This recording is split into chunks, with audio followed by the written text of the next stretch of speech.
موضوع الدرس فی ذکر آلاء اللہ سبحانہ علی عبادہ، سورۃ الرحمن، تفسیر ابن کثیر۔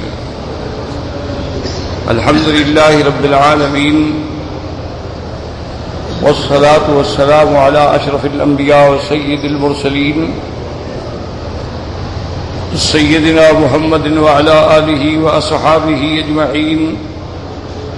اللهم صل على سيدنا محمد وعلى آل سيدنا محمد كما صليت على إبراهيم وعلى آل إبراهيم في العالمين إنك حميد مجيد۔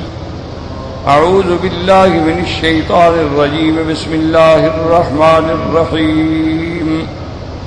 مرج البحرين يلتقيان بينهما برزخ لا يبغيان فبأي آلاء ربكما تكذبان لا بشيء من نعم ربنا تكذب يخرج منهما اللؤلؤ والمرجان فبأي آلاء ربكما تكذبان وله الجوار المنشآت في البحر كالأعلام فبأي آلاء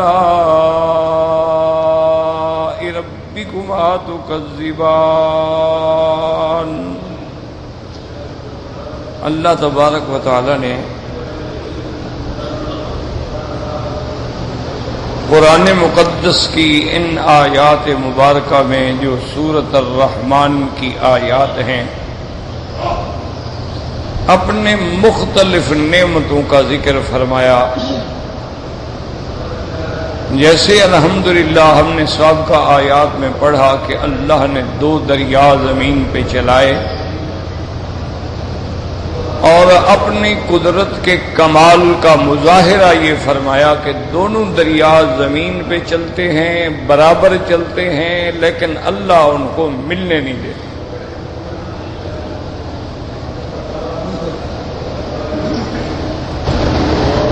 تو یہ ایک ایسی کمال قدرت ہے کہ جس کا جواب کسی بندے کے پاس نہیں ہے۔ اور پھر اللہ نے یہ بھی واضح فرما دیا کہ ہم نے ان کے درمیان میں ایک روک رکھ دی ہے، رکاوٹ رکھ دی ہے، حاجز رکھ دیا ہے۔ بینہما برزخ، برزخ کا معنی ہی یہ ہوتا ہے، جیسے آپ دیکھیں اب ہم عالم دنیا میں ہیں، مرنے کے بعد سے لے کر جو قیامت تک کا زمانہ ہوگا وہ برزخ کہلاتا ہے، اس کو کہتے ہیں برزخ۔ اس کے بعد پھر آخرت ہوگی، تو دنیا اور آخرت کے درمیان میں ایک عالم برزخ آ گیا۔ جہاں ہماری دنیا کی انتہا ہوتی ہے وہاں برزخ کی ابتدا ہوتی ہے، سمجھ۔ اور پھر جہاں برزخ کی انتہا ہوتی ہے وہاں عالم آخرت کی ابتدا۔ چونکہ اللہ نے کئی عوالم پیدا فرمائے ہیں، یہ بات دماغ میں رکھیں، صرف عالم دنیا نہیں ہے۔ ہمارے سامنے تو چونکہ ایک عالم دنیا ہے نا، تو اس لیے ہم زیادہ تھوڑا جو کچھ بھی جانتے ہیں تو دنیا کے بارے میں بات کرتے ہیں، ورنہ اللہ تبارک و تعالی کے پاس تو کئی عوالم ہیں۔ جیسے عالم ارواح ہے، جس میں اللہ نے تمام ارواح جن کو اللہ نے پیدا فرمانا تھا وہ سب عالم ارواح میں اکٹھے ہوئے۔ اور پھر ارواح جو ہیں، ایک بات اللہ کرے کوشش کریں سمجھنے کی، اور مجھے بھی اللہ توفیق دے کہ میں سمجھا سکوں کہ عالم ارواح جو ہے یہ بالکل بالاتفاق ایک عالم ہے، لیکن اب آپ حیران ہوں گے کہ بھی ارواح جو ہیں، روح جو ہے وہ تو ایک لطیف چیز ہے، اللہ کے سوا کوئی جانتا بھی نہیں۔ اسی لیے صحیح احادیث مبارک میں آتا ہے کہ یہودیوں نے مکے والوں سے مل کر مشاورت کی،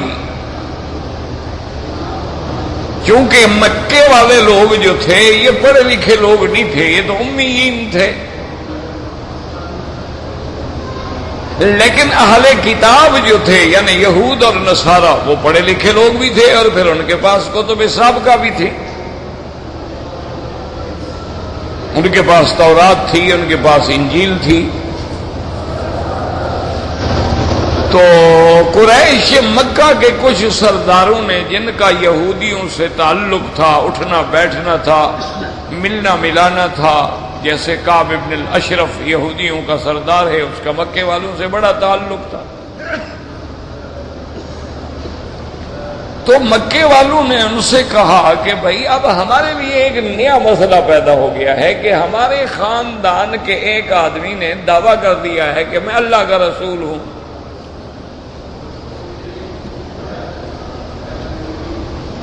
اور وہ بڑی عجیب باتیں کہتا ہے، وہ کہتا ہے کہ جناب سارے آلہہ باطلہ کو چھوڑ دو، یہ سارے معبودان باطلہ ہیں، یہ نہ سنتے ہیں نہ دیکھتے ہیں، نہ نفع نہ نقصان، ان کے ہاتھ میں کچھ بھی نہیں ہے، سب کو چھوڑ کے صرف ایک الہ کی عبادت کرو، اور ہم باپ دادے سے اسی دین پہ چلے آ رہے ہیں۔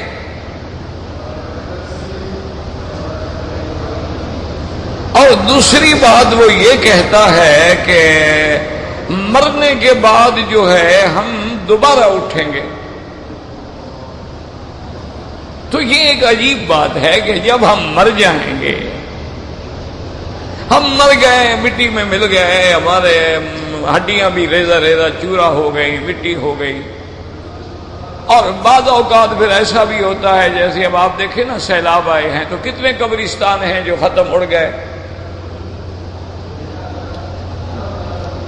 اب ان کے اندر جو ہڈیاں تھیں وہ خدا جانے پنجاب کی سندھ پہنچ گئیں اور سندھ کی سمندر میں پہنچ گئیں، لیکن یہ اللہ کا پیغمبر کہتا ہے کہ بھئی مرنے کے بعد ہم دوبارہ اٹھیں گے،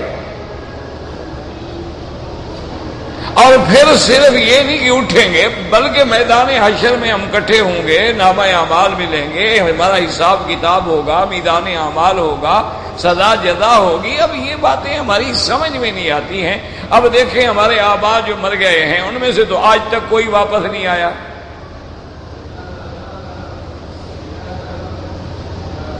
وہ کہتے بھی یہ کچھ عجیب باتیں ہیں۔ اور دوسری بات وہ یہ کہتے ہیں کہ بھئی میں اپنی طرف سے کوئی بات نہیں کہتا، اللہ مجھ پہ وحی بھیجتے ہیں، اور وحی بھیجنے کا ایک طریقہ یہ ہے کہ اللہ کا ایک فرشتہ آتا ہے میرے پاس اور وحی آ کے مجھے سناتا ہے اور میں عوام کو سناتا ہوں، اور ایک طریقہ یہ ہے کہ اللہ میرے دل میں بات ڈال دیتے ہیں اور مجھے وہ محفوظ ہو جاتی ہے۔ تو یہ بھی بڑی عجیب بات ہے کہ ایک فرشتہ آتا ہے، آسمان سے اترتا ہے اور وہ صرف آپ کو ہی ملتا ہے اور آپ پر وحی کر کے چلا جاتا ہے، اور ہم سب نے کسی نے بھی اس کو نہیں دیکھا ہے، اور اگر کبھی کسی نے دیکھا ہے تو وہ انسان کی شکل میں ہے، وہ بھی تو ایک انسان ہے۔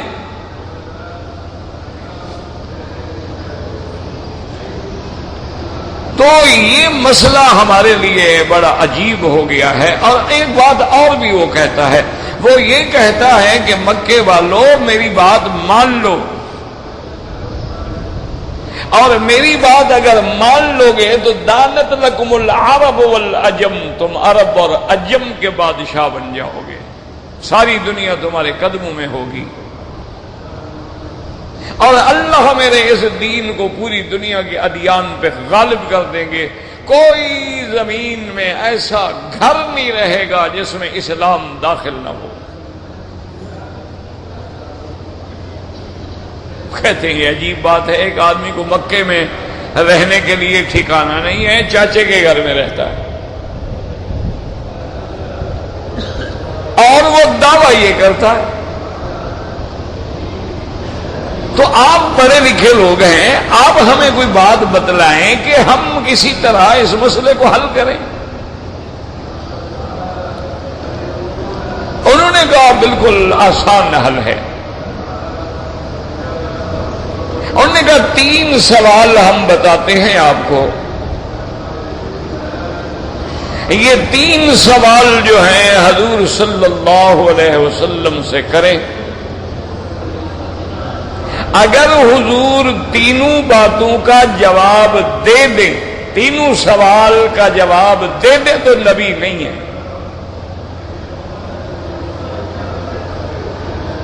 اور اگر 3 سوالات کے جوابات نہ دیں تب بھی نبی نہیں ہے۔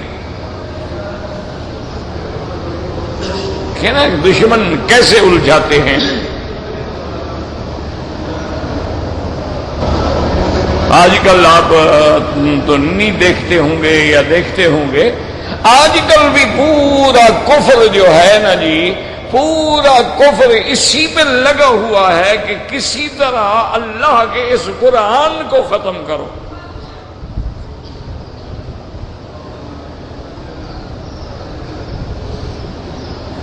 اس لیے انہوں نے ایک نیا قرآن بھی شائع کر دیا، چھاپ دیا ہے، ایک نیا قرآن بھی چھپ گیا ہے۔ اس میں جتنی قرآن میں جہاد کی آیتیں تھیں وہ نکال دی گئی،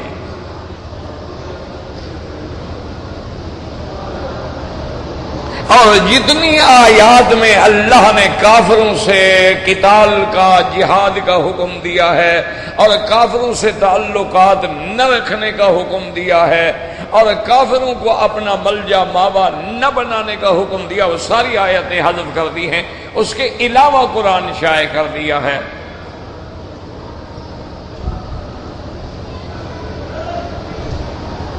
اور موجودہ قرآن مقدس جو ہے اس پر بھی انہوں نے اشکالات اور شبہات کے بہت بڑے بڑے پہاڑ کھڑے کیے ہیں، جس سے عام بچہ جو ہے، ہمارا نوجوان نسل جو ہے، جو دین سے دور ہے، وہ فوراً بھٹک جاتا ہے۔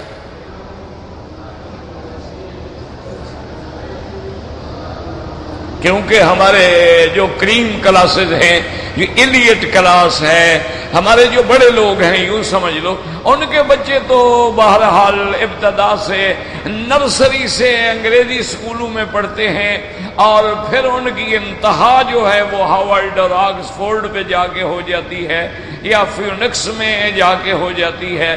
تو اب ان غریبوں کو کیا پتا ہے کہ دین کیا ہے، قرآن کیا ہے، اسلام کیا ہے، احکام کیا ہے، حدود کیا ہے، قصاص کیا ہے، شریعت کیا ہے، نبوت کیا ہے، رسالت کیا ہے، ان کو تو ان چیزوں کا پتہ ہی نہیں ہے۔ جب وہ ایک آدھا سوال کرتے ہیں تو ان کا دماغ جواب دے جاتا ہے۔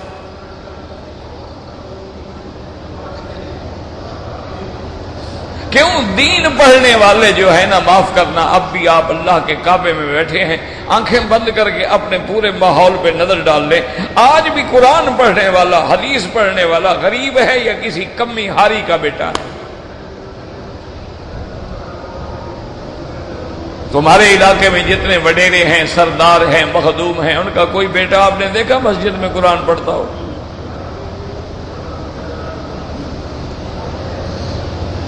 تم نے کسی صنعت کار کے بیٹے کو دیکھا ہے کہ مسجد میں وہ جناب طلباء کے ساتھ بیٹھ کے قرآن حدیث پڑھے اور دال روٹی کھا کے گزارا کرے اور رات کو چٹائی پہ سوئے؟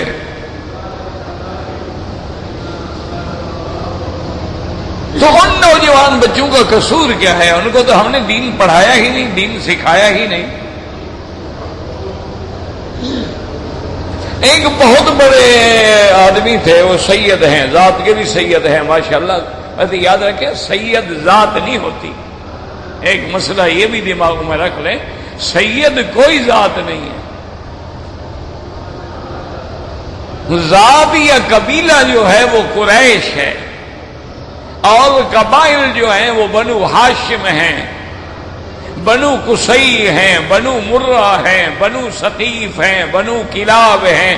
یہ سید تو لقب ہے، سید مانا سردار، کہ حضور چونکہ ساری اولاد آدم کے سردار ہیں تو حضور کی اولاد بھی سردار ہے، یہ لقب ہے، ذات نہیں۔ جیسے حضور نے فرمایا تھا ان ابنی ھذا لسید، یہ میرا بیٹا جو ہے حضرت حسن یہ سردار ہے، لعل اللہ یصلح به بین الفئتین العظیمتین من المسلمین، انشاءاللہ ایک وقت آئے گا جب مسلمانوں کی دو بڑی جماعتوں کا آپس میں لڑائی ہوگی تو یہ میرا بیٹا صلح کا ذریعہ بنے گا۔ اور صدق رسول اللہ صلی اللہ علیہ وسلم، حضور نے سچ فرمایا۔ یہ حضرت حسن تھے جو سیدنا علی اور سیدنا معاویہ رضی اللہ عنہما کی عظیم لڑائی اور جنگ کے ختم کرنے کا ذریعہ بنے اور صلح کر لی۔ حضور کی بات پوری ہو گئی۔ بہرحال آپ جو ہے وہ بات کو سمجھ میں رکھیں، دماغوں میں رکھیں۔ صحابہ میں بھی لڑائیاں ہوئی ہیں، تابعین میں بھی ہوئی ہیں، لیکن یاد رکھو ان کی لڑائیاں جو تھیں وہ کسی اغراض نفسانی کی وجہ سے نہیں تھی، وہ کسی زر زمین کا جھگڑا نہیں تھا، وہ مسئلے کے اجتہاد کا ایک مسئلہ تھا۔ ایک جماعت کی یہ رائے ہو گئی، ایک کی یہ رائے ہو گئی، دشمنوں نے لڑا دیا۔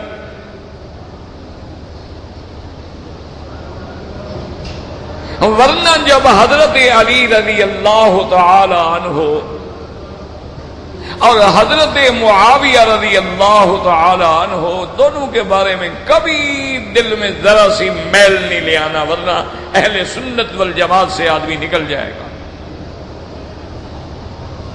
حضرت علی جو ہیں وہ ابن عم رسول اللہ ہیں، حضور کے چاچے کا بیٹا ہے اور کاتب الوحی ہے اور داماد نبی محمد مصطفیٰ ہے اور زوج حضرت فاطمہ الزہرا ہے اور ابو الحسن والحسین ام کلثوم ہے، اور حضرت معاویہ جو ہیں وہ بھی ابو سفیان کا بیٹا ہے، اور ابو سفیان جو ہے وہ حضور کا سسر ہے، اس کی بیٹی ام حبیبہ حضور کی بیٹی ہے جو حضرت معاویہ کی بہن ہے،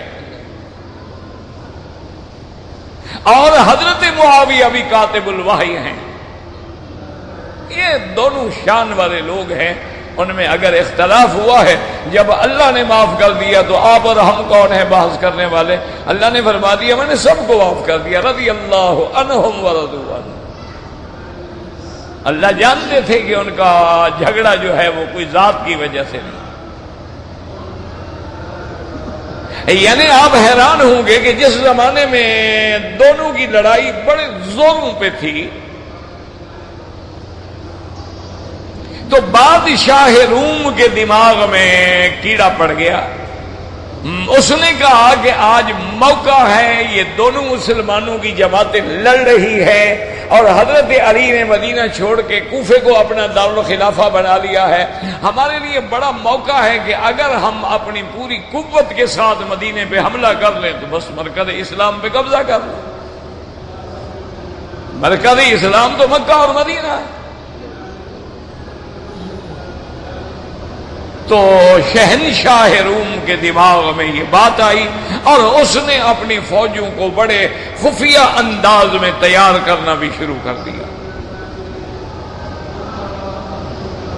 حضرت معاویہ رضی اللہ تعالی عنہ کو خبر ملی کہ شہنشاہ روم جو ہے ہماری لڑائی سے فائدہ اٹھا کر وہ مدینہ منورہ اور مکہ پہ حملہ کرنا چاہتا ہے، تو حضرت معاویہ نے خط لکھا بادشاہ روم کو، اور دیکھیں یہ ایمان کی جرت ہے، پتہ ہے اس کو کیا لکھا کہ حضرت اور جناب قبلہ نہیں لکھا، یا کلب الروم، اے روم کے کتے، یہ ہے ایمان۔ خط میں لکھ رہے ہیں، بادشاہ کو خط لکھ رہے ہیں، یا کلب الروم، اے روم کے کتے، تم مدینے پہ چڑھائی کرنا چاہتے ہو، خدا کی قسم جس دن تیری فوجیں روم سے نکلیں گی تو معاویہ علی کا سپاہی بن کے لڑے گا میدان میں۔ تم ہمارے جھگڑے سے فائدہ اٹھانا چاہتے ہو؟ حضرت علی کو پتہ لگا خدا کی شان ہے، حضرت علی نے بے عین ہی یہی لفظ لکھے جو حضرت معاویہ نے لکھا۔ تو خود اندازہ کر لیں کہ ان کے دلوں میں ایمان کتنا مقدم تھا۔ لڑائی ہے، لڑائی تو باپ بیٹے میں بھی ہو جاتی ہے نا، لڑائی تو حضرت موسیٰ علیہ السلام اور حضرت ہارون کے درمیان میں بھی ہو گئی، اور دونوں نبی ہیں، دونوں معصوم ہیں، دونوں پیغمبر ہیں، دونوں شان والے ہیں، ناراضگی ہو گئی۔ یہ تو حالات ہوتے ہیں۔ تو بہرحال انہوں نے دیکھے اب دشمن نے کیسے سوال بنائے۔ انہوں نے کہا کہ 3 سوال ہیں، یاد رکھ لو، حج پہ آئے ہو، اللہ نے موقع دیا ہے تو خدا کے لیے کچھ دین سیکھو۔ اب ہمارے ملکوں میں تو بدقسمتی یہ ہو گئی ہے نا جی، تقریریں ہیں، سیاست ہے، بس سیاست ہے اور سیاست ہے، نہ دین ہے، نہ مسئلہ ہے، نہ شریعت ہے۔ وہ لوگ ہیں بیچارے جو مدرسوں میں بیٹھ کے مدرسوں میں اپنے دین پڑھا رہے ہیں، وہ ان کو پڑھائیں گے جو طالب سامنے پڑھے گا، اور ان کی کتنا تعداد ہوگی؟ وہ تو آٹے میں نمک کے برابر بھی نہیں، وہ تو 1% بھی نہیں بنتے۔ اب دیکھو نا، 1 ارب 36 کروڑ مسلمان ہے، حج پہ کتنے آ جائیں گے؟ 30 لاکھ، تو کیا بنا؟ کتنا عدد بن گیا؟ کتنی پرسنٹیج ہے؟ ہم تو سمجھ گئے بہت ہو گیا، بہت تو ہو گیا، لیکن مسلمان کتنا ہے پوری دنیا میں؟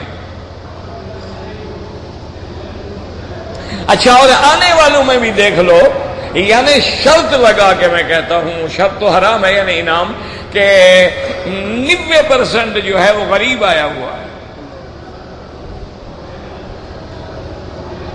10% مشکل سے بڑے لوگ آئیں گے، اور وہ بھی اس لیے آتے ہیں کہ یار چلو یورپ جاتے ہیں، دنیا کے دورے کرتے ہیں، سیر شہر کرتے ہیں، یار یہ چلو مکہ مدینہ بھی دیکھا ہو، یہ حج کا ہلا گلا بھی دیکھا ہو، یہ کیا ہوتا ہے؟ وہ حج کرنے نہیں آتے، وہ تو بڑے بڑے مہنگے پیکج لے کے آئیں گے، 5 سٹار ہوٹلوں میں رہیں گے، ایئر کنڈیشن گاڑیوں سے باہر نہیں نکلیں گے، ان کو تو جناب 20 قدم بھی چلنا پڑے تو دھوپ ہے، پھر انہوں نے کیا عبادت کرنی ہے یا کیا محنت کرنی ہے؟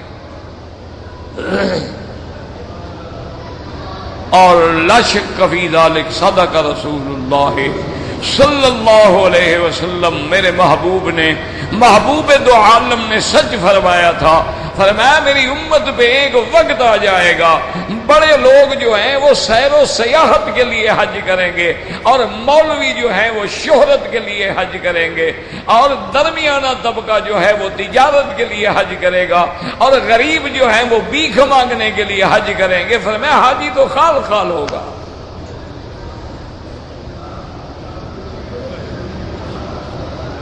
آج ایمان سے کہہ لیں، اے حضور کا فرمان آنکھوں کے سامنے ہے کہ نہیں ہے؟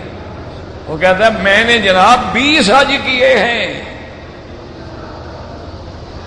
میں نے جناب 20 حج کیے ہیں، 20 حج 30 حج کیے ہیں، میں مکہ شریف میں رہتا ہوں، میں جناب کعبہ شریف میں گیا ہوں۔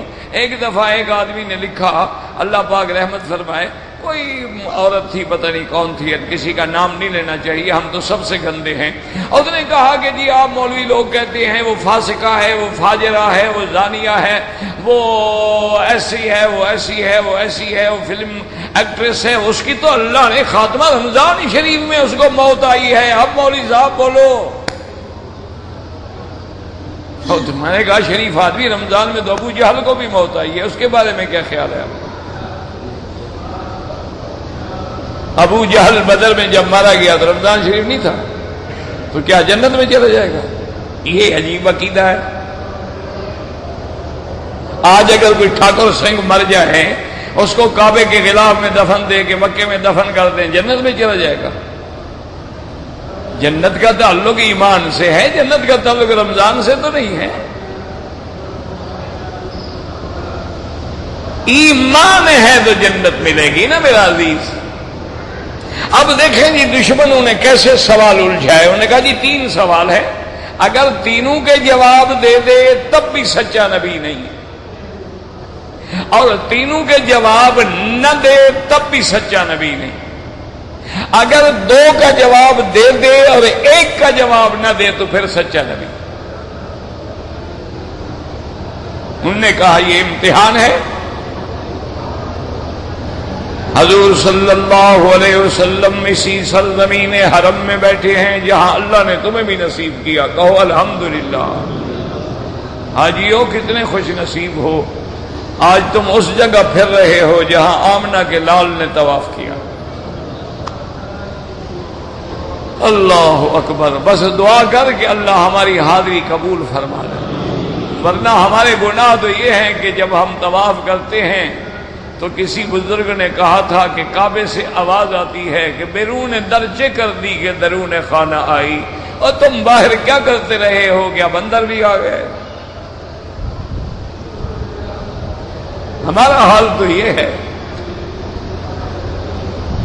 حضور اسی حرم میں ہیں، مسجد الحرام میں ہیں، اللہ تعالی کے کعبے کے اندر ہیں، حریم کعبہ میں ہیں، صحن کعبہ میں ہیں، اور یہودی اپنا کافروں کا، مشرکوں کا، سرداروں کا ایک بڑا وفد بن کے حضور کی خدمت میں آیا۔ انہوں نے کہا کہ یا رسول اللہ صلی اللہ علیہ وسلم، ہم آپ سے کچھ پوچھنا چاہتے ہیں، اگر آپ نے ہمارے سوالات کے جواب دے دیے تو ہم سمجھیں گے آپ اللہ کے سچے نبی ہیں، اور پھر ہم بھی ایمان لانے کے بارے میں غور کریں گے کہ ایمان لے آئے۔ اور اگر آپ نے جواب نہ دیے تو ہم سمجھ جائیں گے کہ آپ اللہ کے نبی نہیں ہیں، تو پھر بلا وجہ آپ بھی اس مسئلے کو بند کریں۔ حضور نے فرمایا ٹھیک ہے پوچھو۔ انہوں نے کہا حضور ایک بات تو یہ بتلائیں کہ ہر بندے میں، ہر جانور میں، ہر جاندار میں اللہ نے روح پیدا کی ہے، روح ہے تو زندگی ہے، روح نہیں تو زندگی نہیں ہے، یہ روح کیا چیز ہے؟ اور دوسری بات یہ ہے کہ آپ ہمیں یہ بتلائیں کہ ایک بادشاہ دنیا میں ایسا بھی گزرا ہے جو مطلع الشمس پہ بھی پہنچا ہے، جہاں سے سورج طلوع ہوتا ہے، اور جہاں سورج غروب ہوتا ہے وہاں بھی پہنچا ہے، وہ بادشاہ کون تھا؟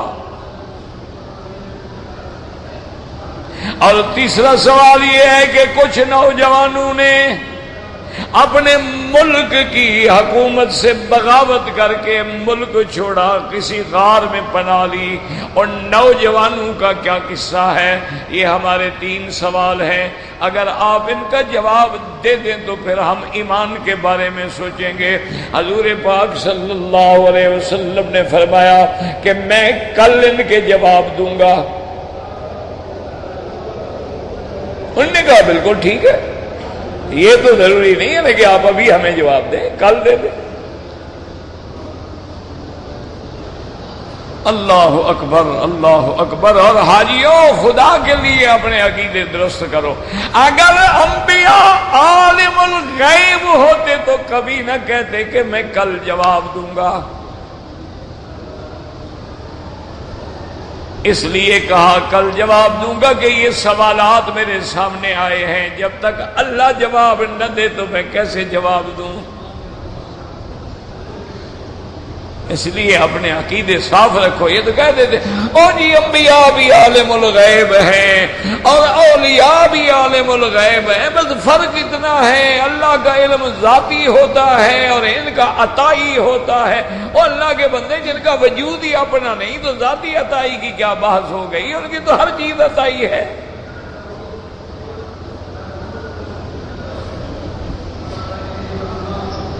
پہلے تو یہ بات کریں کہ انبیاء کا وجود اپنا ذاتی ہے یا اللہ نے ان کو پیدا کیا؟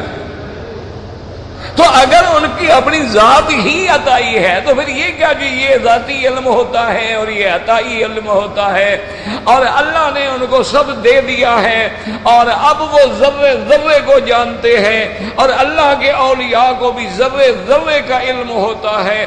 اور نعوذ باللہ ثم نعوذ باللہ، اتنا کتابوں میں لکھا ہے کہ جب نطفہ عورت کے رحم میں قرار پکڑتا ہے تو پیر دیکھ رہا ہوتا ہے۔ اچھی ڈیوٹی لگائی ہے پیر کے دن میں، ماشاءاللہ پیر کے دن میں کام دیکھو کیسا لگایا ہے۔ پتہ نہیں یہ کیا لوگ ہیں جو مرضی آئے دماغ میں کہہ دیں، یہ بھی نہ سوچیں کہ اولیاء اللہ کی ہم توہین کر رہے ہیں۔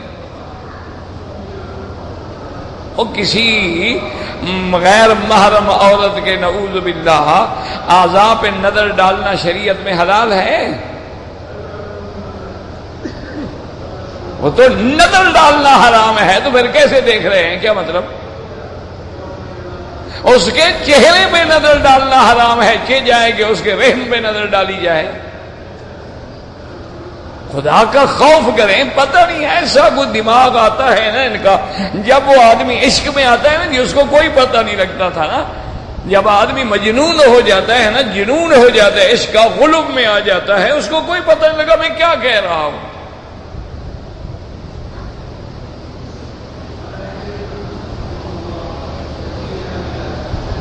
ہاں یاد رکھو، اگر کوئی پھر اعتراض کرے کہ اللہ کو پتا ہے تو وہ خالق ہے، اس کی مرضی ہے، اس کے آگے تو کوئی چیز چھپی ہوئی نہیں ہے. وہ مخلوق نہیں ہے کہ اس کے لیے احکام ہوں کہ دیکھنا جائز ہے یا ناجائز ہے، حلال ہے یا حرام ہے. وہ تو خالق ہے، وہ تو پیدا کرنے والا ہے. اس نے تو ہمیں جہاں پیدا کیا، ابلیس کو بھی پیدا کیا، جہاں بکری کو پیدا کیا، خنزیر کو بھی پیدا کیا. اس کے سامنے تو کوئی چیز چھپی ہوئی ہو نہیں سکتی. وہ خالق ہے، یاد رکھو. خالق کا حکم اپنا، اس سے تو کوئی سوال ہی نہیں ہو سکتا. مسئلہ ہوتا ہے مخلوق میں. کیا مخلوق میں بھی کوئی عالم الغیب ہو سکتا ہے یا نہیں ہو سکتا؟ خالق کے بارے میں تو سوال ہی نہیں ہے.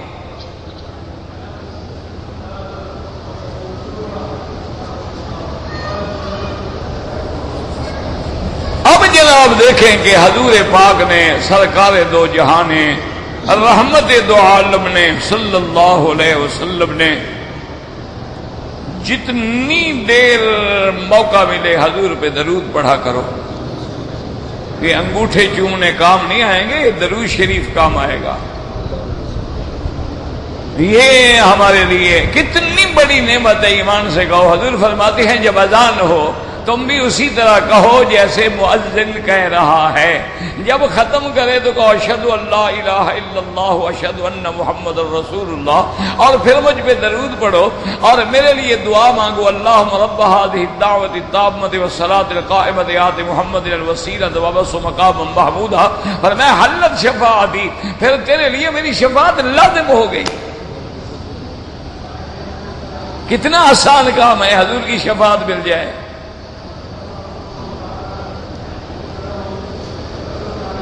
اب جناب انہوں نے، آپ نے فرمایا کل جواب دوں گا، وہ چلے گئے. اب دیکھو خدا کی قدرت ہے، اللہ کے انبیاء پر بھی امتحان آتا ہے.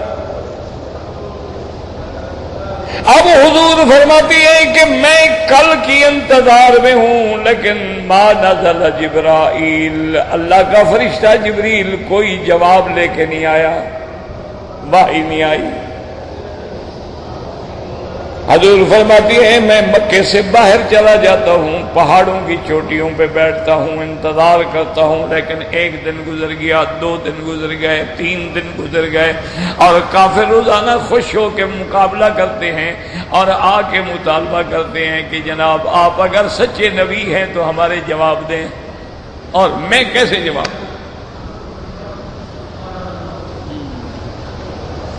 حضور فرماتی ہے یہ جو فطرت کا دور گزرا ہے نا، وحی نہ آنے کا، اتنا میرے اوپر امتحان ہو گیا کہ میں گویا اپنی زندگی سے بھی مایوس ہو جاتا تھا کہ اب دشمنوں کے سامنے میری نبوت و صداقت داؤ پہ لگی ہوئی ہے، اور اللہ کی شان ہے کہ اللہ وحی نہیں بھیجتے، جواب نہیں دیتے. اور جب تک اللہ حکم نہ بھیجیں، وحی نہ بھیجیں، تو میں اپنی طرف سے کیسے جواب دوں؟ کون سی کتابیں ہیں کہ میں پڑھ لوں؟ کون سا ذریعہ مواصلات ہے کہ کسی کو فون کر کے پوچھ لوں؟ کئی دن جب گزر گئے، حضور فرماتے ہیں میں غم میں بالکل ڈوبا ہوا تھا کہ نزل جبرائیل، جبرائیل آ گئے. آ کے سلام کیا اور فرمایا وَلَا تَقُولَنَّ لِشَيْءٍ إِنِّي فَاعِلٌ ذَلِكَ غَدًا وَلَا تَقُولَنَّ لِشَيْءٍ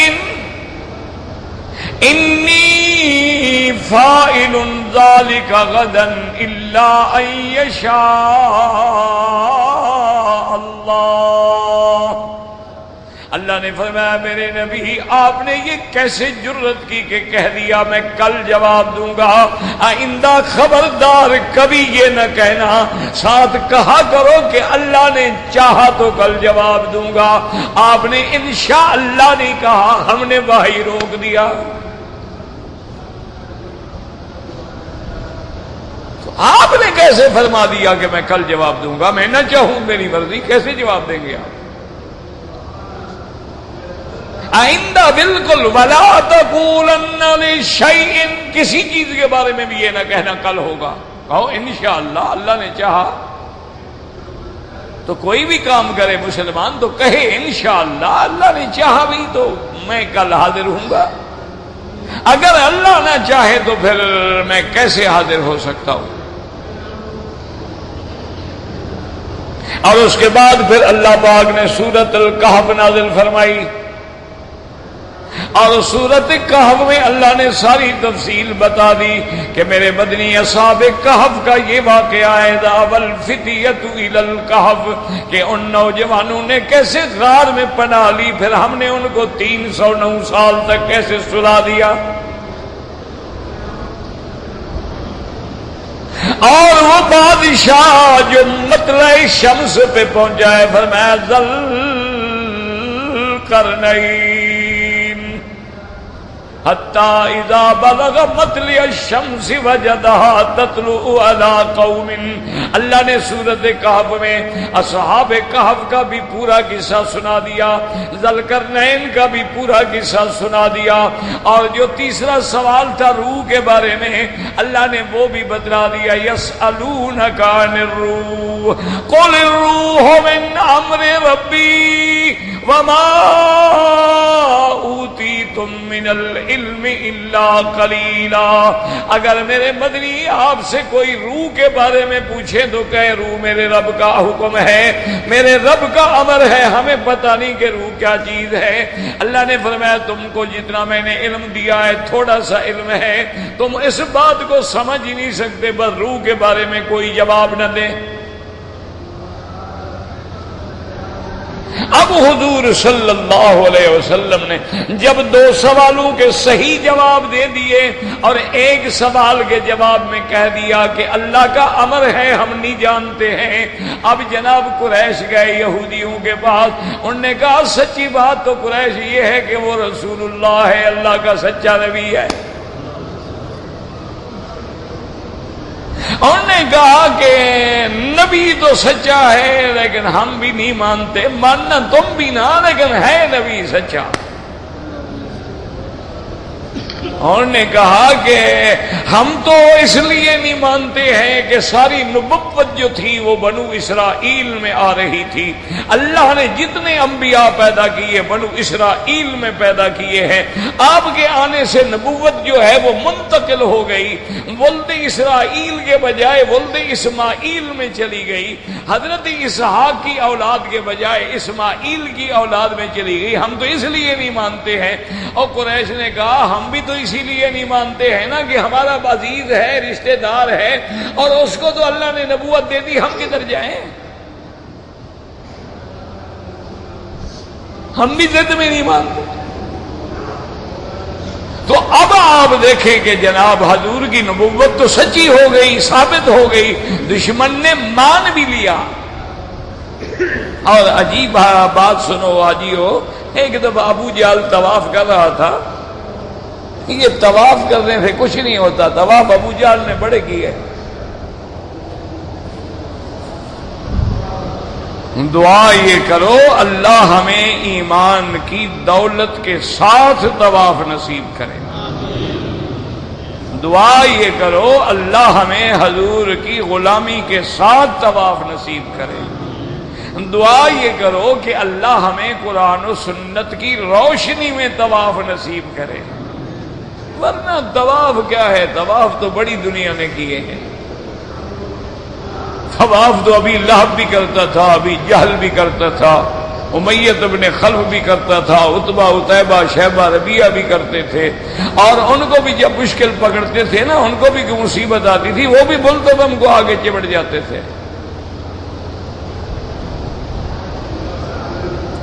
مکے والے کافر مشرک جن کا 360 خدا تھے، جب دکھ آتا، مصیبت آتی، وہ بھی ملتزم پہ کھڑے ہوتے تھے، یا رب البیت العتیق۔ یہ تو ہمارا مسلمان بہادر ہے نا، اس پہ جو مصیبت آئے نا، یہ اب بھی یا شیخ عبد القادر جیلانی شیئا للہ، یہ بڑا بہادر مسلمان ہے ماشاءاللہ۔ ملتزم پہ جو کھڑا ہو کہتا ہے پیر سائیں آپ کی مہربانی ہے، آپ نے ہمیں مکے بھیجا، یعنی یہاں بھی پیر نے بھیجا، اس کو خدا نے نہیں بلایا۔ ہمارے عقیدوں کا یہ حال ہے۔ طواف کر رہا تھا، ایک سردار بھی اس کے ساتھ طواف کر رہا تھا قبیلے کا، اس سردار نے پوچھا، اس نے کہا ابی جہل، یہ ابی جہل تو ہم کہتے ہیں نا، تو اس کی اپنی کنیت تو بھی، وہ تو اپنے آپ کو ابی الحکم کہلاتا تھا نا، عمر ابن ہشام، اور کنیت اس کی ابو الحکم تھی، لیکن حکم کیا ہوا، واقعی جہل تھا۔ تو اس نے پوچھا، اس نے کہا کہ ابھی جہل، یہ میں نے سنا ہے کہ مکہ شریف میں ایک نبی پیدا ہوئے ہیں جن کا نام محمد الرسول اللہ ہے صلی اللہ علیہ وسلم، اللہ کے کروڑوں صلاۃ وسلام، تو تم لوگ جانتے ہو کہ وہ کون ہیں، کیا وہ سچا رسول ہے، سچا نبی ہے، کیا بات ہے؟ ابو جہل کہنے لگا، اس نے کہا سردار جی اگر ہم نہیں جانتے تو کون جانتا ہے؟ او بھائی، ولد فینا، عاش فینا، لبس فینا، وہ تو ہمارے قبیلوں میں پیدا ہوا، یہاں بچپن گزرا، یہاں جوانی گزری، ہم نہیں جانتے تو کون جانتا ہے؟ اس نے کہا نہیں، مجھے یہ بتاؤ کہ وہ سچا نبی ہے۔ تو ابو جہل نے ادھر دیکھا کہ کوئی سن تو نہیں رہا میری بات، جب تسلی ہو گئی قریب کوئی نہیں، کہنے لگا بات یہ ہے کہ ہے تو سچا نبی۔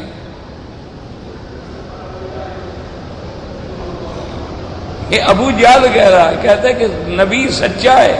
اس نے کہا کہ تمہارے پاس کیا دلیل ہے کہ وہ سچا؟ اس نے کہا عجیب آدمی ہے سردار صاحب کہ جس بندے نے 40 سال میں کسی بندے پہ بھی جھوٹ نہیں بولا، وہ خدا پہ کیسے جھوٹ بولے گا؟ دیکھو ابو جہل کی دلیل کتنی مضبوط ہے۔ اور اس نے کہا 40 سال میں تو حضور نے کسی انسان پہ بھی جھوٹ نہیں بولا، تو اب وہ کیسے خدا پہ جھوٹ بولے گا کہ اللہ نے مجھے رسول بنایا ہے، نبی بنایا ہے، وحی آئی ہو، نبی سچا؟ اس نے کہا ابو جہل اگر سچا ہے تو پھر مان لو، پھر جھگڑا کیا؟ اس نے کہا یار مان کیسے لیں، ہمارے ان کے قبیلے کا مقابلہ ہے، منا امیر و منہم امیر، کبھی ہم مکے کے امیر بنتے ہیں، کبھی وہ بنتے ہیں، کبھی ہم وزیر بنتے ہیں، کبھی وہ بنتے ہیں۔ اب ان کو تو اللہ نے ان کے گھر میں نبوت دے دی، تو ہمیں نبوت تو مل نہیں سکتی، ہم مانیں گے نہیں، مر جائیں گے۔ تو اب اصل مسئلہ سمجھو، اتنی ساری محنت میں نے کیوں کی ہے، یاد رکھو کہ روح کے بارے میں تو کوئی جانتا ہی نہیں کہ روح کیا ہے، پھر عالم ارواح کا کیا مطلب؟ اور پھر قرآن میں ہے، اللہ پاک نے حضرت آدم علیہ السلام کی جتنی اولاد ہے ان سب کے ارواح کو اللہ نے نکالا، اور حدیث میں آتا ہے اخرج من صلب آدم، اللہ پاک نے حضرت آدم کی پشت سے ان کی ذریت کو نکالا، کذرے جیسے چھوٹے چھوٹے سے کیڑے ہوتے ہیں، یہ شکل دی اللہ نے ان کو، اور اس کے بعد پھر ان سے وہ وعدہ لیا تھا لست بربکم قالوا بلا، یہ وعدہ عالم ارواح میں ہوا۔ اور یاد رکھو کہ پھر عالم ارواح ایک عالم ہے، اور روح تو کوئی جانتا بھی نہیں کہ کیا چیز ہے، اور وہ تو حدیث میں یہ بھی آتا ہے کہ روح کی اشکال بھی دکھائی گئیں، اور حضرت آدم نے جب دیکھا تو فرمایا کہ یا اللہ یہ کون ہے؟ اللہ تبارک و تعالی نے فرمایا یہ آپ کا بیٹا ہے، یہ پیغمبر ہے۔ اللہ کے پیغمبر نے پوچھا اس کی کتنی عمر ہے؟ اللہ نے فرمایا کہ 60 سال ہے۔ تو حضرت آدم نے کہا یا اللہ یہ تو بڑی تھوڑی عمر ہے، آپ میری عمر سے 40 سال کو عطا فرما دیں۔ تو اب حضرت آدم نے شکلیں بھی دیکھی. اللہ اکبر. تو یاد رکھو کہ روح کی حقیقت کو، یاد رکھو روح کی حقیقت کو اللہ کے سوا کوئی نہیں جانتا، لیکن اللہ اس روح کو انسان میں ڈال دے تو انسان کو ہر کوئی دیکھتا ہے. اللہ روح کو اگر کسی حیوان میں ڈال دے تو ہم اس حیوان کو تو دیکھتے ہیں لیکن روح کو ہم نہیں دیکھ سکتے ہیں. یہی وجہ ہوتی ہے کہ جب روح پرواز کر جاتی ہے تو اب آنکھیں کھلی ہوئی ہیں تو ہم آنکھیں بھی بند نہیں کر سکتے ہیں. کیوں؟ اذا انقطع روح عن الجسد، جب روح جسد سے منقطع ہو گئی تو گویا موت اس پہ آ گئی. موت کا معنی ہی یہی ہے انقطاع الروح عن الجسد. لیکن اس روح کو اللہ پاک ایک حقیقت اور ایک جوہر کا رنگ دیتے ہیں، تب ہی تو فرشتے جو ہیں وہ مومن کی روح کو جنت کے کفن میں لپیٹ کے علیین میں لے جاتے ہیں اور کافروں کی روح کو وہ جہنمی کفن پہنا کے سجین میں لے جاتے ہیں. تو اللہ جب اس کو کوئی شکل دے دیتے ہیں تو وہ نظر آتی ہے. جب تک اللہ اس کو کوئی شکل نہ دے دیں تو اس کو کوئی نہیں پہچان سکتا. تو بہرحال ایک عالم ارواح ہے، ایک عالم مثال ہے، ایک عالم دنیا ہے، ایک عالم برزخ ہے اور ایک عالم آخرت ہے. انشاءاللہ زندگی باقی تو بات باقی. سوال آپ کے کل بہت سارے بچ گئے.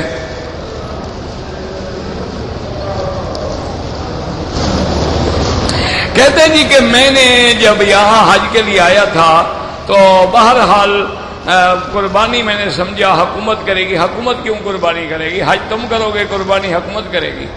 قربانی بھی تم کرو گے، حج کی بکری بھی تم دو گے. بہرحال اگر نہیں دی ہے تو اب تمہارے ذمہ دو ہو گئی. اگر پچھلا حج ہے، اگر یہی حج ہے اور بکری رکھنے کا پیسہ نہیں ہے تو کوئی مشکل نہیں، 3 روزے رکھ لو اور 7 روزے حج کے بعد رکھ لو. میرا دادا دادی فوت ہو گئے، ان کے لیے عمرہ کرو، حج کرو، جو مرضی آئے کرو. کہتے جی کہ قرآن و حدیث کی روشنی میں تصوف کے بارے میں، تصوف کا معنی ہوتا ہے انسان کا تزکیہ باطن، جس کو قرآن احسان کہتا ہے، حدیث احسان کہتی ہے. تو جو تصوف کتاب و سنت کے تابع ہے وہی تصوف ہے، وہی طریقت ہے. اور جو قرآن و سنت کے خلاف ہے وہ ہلاکت ہے، بدعت ہے، تباہی ہے.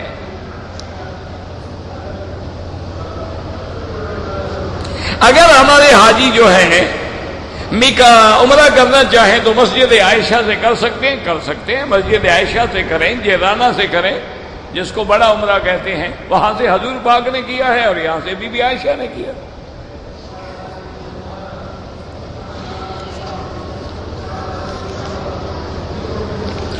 ایک آدمی نے عمرہ کرتے ہوئے صفا مروہ پہلے کیا، پھر طواف واجب کیا، پھر حلق کرایا. اس صورت میں کوئی اگر عمرے میں اس نے صفا مروہ پہلے کیا ہے، طواف بعد میں کیا، عمرہ ہوا ہی نہیں. پہلے طواف ہوگا پھر صفا مروہ ہوگی. دوبارہ عمرہ کرو.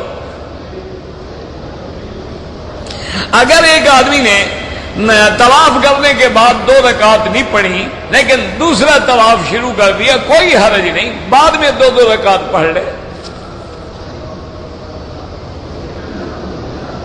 ایک آدمی نے پہلے حج نہیں کیا ہوا ہے، وہ حج پہ آیا ہوا ہے تو جو اس کی مرضی ہے، مکے میں رہنے والا ہے تو مفرد کرے گا. اگر باہر سے آ کے عمرہ کر چکا ہے تمتع ہوگا. اگر میقات سے آنا ہے تو قران بھی کر سکتا ہے. حج بدل بالکل جائز ہے.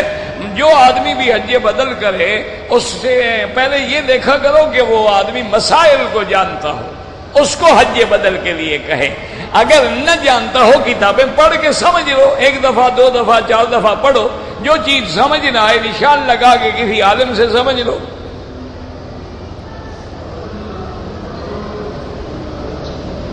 کہتے جی کہ اگر آدمی زانی ہے توبہ کر لے بالکل معاف ہو جاتا ہے. اللہ کے بندے تو قرآن ہے کہ شرک کر کے نہ مرو، باقی ہر گناہ توبہ سے دھل جاتا ہے. ہاں زندگی میں تو شرک سے توبہ کرو، وہ بھی اللہ معاف کر دیتے.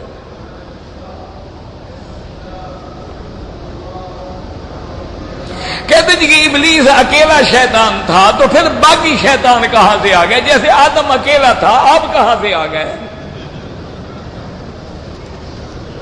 جیسے آپ آدم کی اولاد ہیں، ابلیس کی بھی تو اولاد ہے نا۔ تم تو مٹی والے اتنے پیدا ہو گئے، تو آگ والا ہے کتنے پیدا کرے گا؟ مسجد عائشہ کی عمرہ کرنا صحیح ہے، صحیح نہ ہوتا تو بی بی عائشہ کرتی۔ حاجی قصر نماز پڑھے، میرا بھائی اگر 15 دن ایک جگہ ٹھہرنا ہے تو آپ مقیم ہو گئے، نماز پوری پڑھیں۔ اگر 15 دن نہیں ٹھہر، مثلا ابھی آپ آئے ہیں یہاں، 4 دن کے بعد مدینہ چلے جائیں گے، مسافر ہیں، پھر مدینے میں بھی آپ مسافر ہیں، واپس آنے کے بعد دیکھیں 15 دن ہیں تو مقیم ہیں، نہیں تو پھر بھی مسافر ہیں۔ حاجی جو حج کی بکری دیں گے یہ الگ ہے، وہ جو سالانہ قربانی کرتے ہو وہ الگ ہے، وہ اپنے ملک میں دے دو، حج والی بکری یہاں دے دو۔ اگر آدمی کو قربانی نہیں کر سکتے روزے رکھ لیں۔ خاوند بیوی دونوں کے پاس پیسے نہیں ہیں، بالکل آپ یہ دیکھیں نا پہلے کہ آپ اگر پہلے سے آئے ہیں، رمضان میں آئے ہوئے ہیں، تو آپ پر بکری ہے ہی نہیں، آپ کا حج مفرد ہے، نہ روزے ہیں نہ بکری ہے۔ اب اگر آپ نے عمرہ کیا ہے رمضان کے بعد تو حج تمتع ہے، تو 3 روزے آپ رکھ لیں، 1 2 3 ذی الحج، 7 روزے حج کے بعد رکھنا کوئی مشکل نہیں۔ کہتے جی کہ خواتین کے لیے نماز پڑھنا اپنے ہوٹل میں، گھروں میں افضل ہے، لیکن اگر وہ مسجد الحرام میں آئے تو آپ منع نہیں کر سکتے۔ خدا کے بندے، اب یہ 4 دن کا حرم ہے، تم نے کبھی یہ مسئلہ تو نہیں پوچھا کہ جی بیگم اگر فلم دیکھنے کے لیے جائے یا شاپنگ کرنے کے لیے جائے تو کیا مسئلہ ہے؟ پھر ہوٹلوں میں اکیلا عورت کو چھوڑنا کون سا مسئلہ ہے؟ کوئی اعتبار ہے؟ یہاں فرشتے رہتے ہیں، بالکل ان کو حرم آنا ہے۔ ہاں نماز گھر میں افضل ہے، اس میں کوئی شک نہیں، لیکن کوئی گھر بھی تو ہونا۔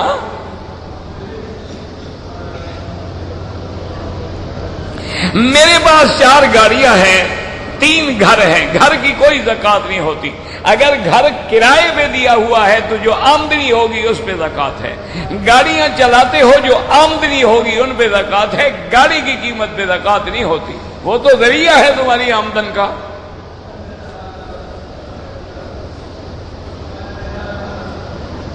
کہتے جی کہ مدینہ شریف سے مٹی لے جائیں، کوئی حکم تو نہیں ہے، لیکن اس میں کوئی شک نہیں کہ مدینہ کی مٹی میں شفا ہے۔ حلق کے وقت خوشبو والا صابن نہ لگائیں، اگر صابن لگانا بھی ہے تو بغیر خوشبو والا، اور آج کل بہت ملتے ہیں بغیر خوشبو والے، یہ ڈیٹول ویٹول ملتے ہیں، لائف بوائے وغیرہ ملتے ہیں، تو بدبو ہوتی ہے، اس میں خوشبو تھوڑی ہوتی ہے۔ اگر زیادہ شوق ہے آپ کو صابن کا تو وہ لے لیں، یا کپڑے دھونے والا لے لیں، سرف والا لے لیں۔ ویسے کمپنی والے بڑے ایک استاد ہوتے ہیں، انہوں نے آج کل ایک صابن بھی بنایا ہوا ہے، اس کو حلال صابن، یعنی حاجیوں کے لیے۔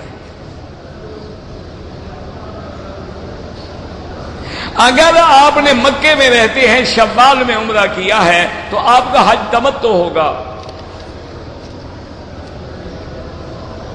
میں نے اپنا حج کر لیا ہے، اپنے دادے کا حج کروں گا، مکے میں رہتا ہوں، آپ کا حج مفرد ہے، آپ پر حج کی بکری واجب نہیں ہے، اپنا کرو یا دادے کا کرو، لیکن رکھنا چاہو تو 100 بکری ذبح کر دو۔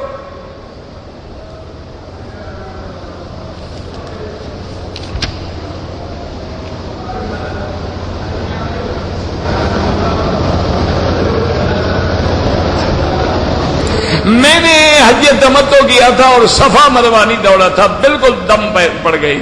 حج تو اللہ قبول کرے گا، لیکن دم ادا کرو۔ بچی کا نام اگر ماریا رکھا جائے، بالکل حضور کی بیوی کا نام ماریا قبطیہ ہے۔ ریحانہ رکھا جائے، بالکل جائز ہے۔ سکینہ رکھا جائے، بالکل جائز ہے۔ ہمارے دکان میں ہر سال چوری ہوتی ہے، کوئی گھر کا چور ہوگا، اس پہ نظر رکھو۔ وظیفے اگر کام کرتے تو پھر پولیس اسٹیشن بند نہ ہو جاتا، وہ کہاں سے کھائیں گے بیچارے۔ بہرحال حفاظت کرو، باقی آیت الکرسی پڑھ کے دم کیا کرو، انشاءاللہ اللہ ہر شیطان سے محفوظ رکھیں گے۔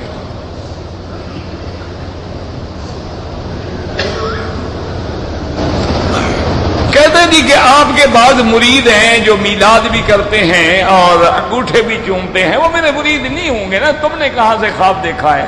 پہلی بات تو یہ ہے کہ میں پیر ہی نہیں، بیعت ہی نہیں کرتا تو میرا مرید کون ہوگا؟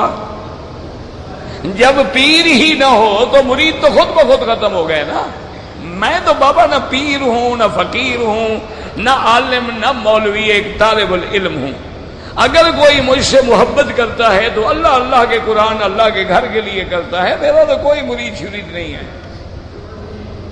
جن کا آپ نے نام لکھا ہے نا ان کے لیے میں دعا کرتا ہوں، بڑے اچھے آدمی ہیں، بڑے منصف اور عدل کرنے والا جج ہے، وہ نام نہیں لیتا تاکہ خوشامد نہ ہو۔ بہرحال اللہ ان سب کی حفاظت فرمائے، اور اللہ جو بھی کرسی پہ بیٹھے ہیں ان کو عدل کرنے کی توفیق دے۔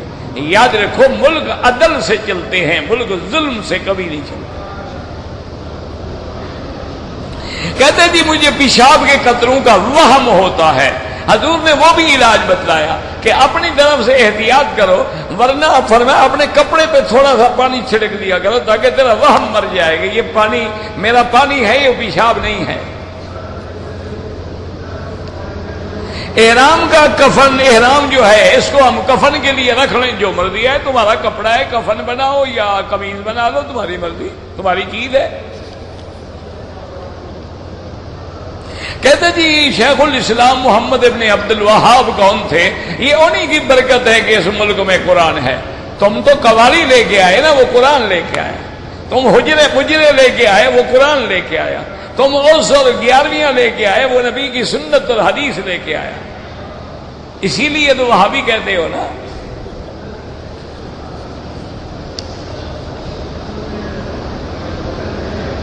کہتے جی کہ مکہ مکرمہ میں ایسی پانی کی بوتلیں ملتی ہیں جن پر گنیش لکھا ہوا ہے، یعنی وہ ہاتھی ہندوؤں کا خدا، اس کا نام لکھا ہوا ہے۔ تو آپ مہربانی کر کے متعلقہ جیسے رابطہ عالم اسلامی ہے یا حرم کے ادارے ہیں یا ہمارے گورنریٹ ہے، ثبوت کے ساتھ ان کو لیٹر لکھ کے بھیجیں۔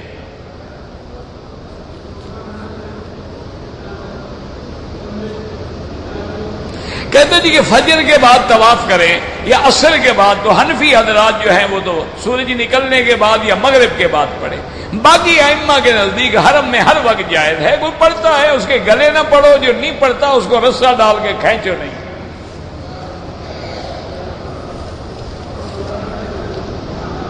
نمازیوں کے سامنے بالکل نہ گزریں، کوشش کریں نہ گزرنے کی، مجبوری ہو تو سجدے والی جگہ سے دور ہو کے گزریں۔ کہتے جی کہ جنات کے خاتمے کے لیے بھی سورۃ البقرہ قرآن کی سورت ہے، سورۃ البقرہ گھر میں پڑھو اور سب پہ دم کرو، پانی پہ دم کرو، گھر پہ چھڑکو۔ انشاءاللہ سورۃ البقرہ پڑھنے سے یہ اللہ کا قرآن ہے اور حضور کا فرمان ہے کہ شیاطین بھاگ جاتے ہیں۔